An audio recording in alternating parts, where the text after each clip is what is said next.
ഹിരണ്യകശിപു വെറും രാജാവ് മാത്രമല്ല, പ്രഹ്ലാദന്റെ അച്ഛൻ കൂടിയായിരുന്നു.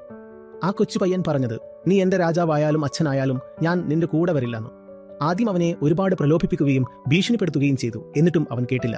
ഞാൻ സമ്മതിക്കില്ല എന്ന് പറഞ്ഞു. അപ്പോൾ ദേവി വന്നു. അവനെ മടിയിലിരുത്തി നിശബ്ദമായി തീയിലൂടെ കടന്നുപോകാൻ പറഞ്ഞു.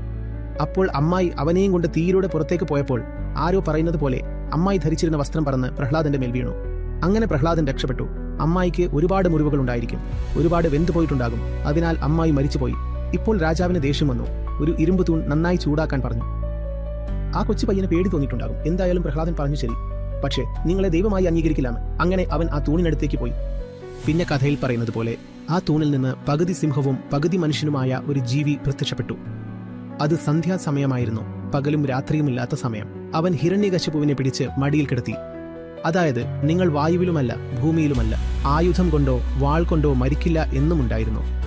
കയ്യിൽ പിടിച്ച വസ്തു കൊണ്ടോ പറന്നു വരുന്ന വസ്തു കൊണ്ടോ മരിക്കില്ല എന്നുമുണ്ടായിരുന്നു. അവൻ പറഞ്ഞു ശരി, കയ്യിലൊന്നും പിടിച്ചിട്ടില്ല.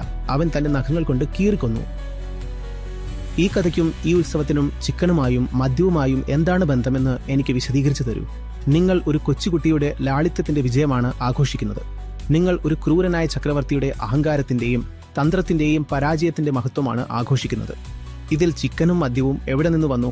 പിന്നെ ഈ ബഹളവും ചെളിയെറിയുന്നതും തമാശ പറയുന്നതും ചേട്ടത്തിയെ നിറം പിടിപ്പിക്കുന്നതും എവിടെ നിന്ന് വന്നു? ഹോളി ദിവസം ചേട്ടത്തിമാരോട് ഒരുപാട് സ്നേഹം വരും. അന്ന് പകുതി നഗരത്തിലെ സ്ത്രീകളും ചേട്ടത്തിമാരാകും.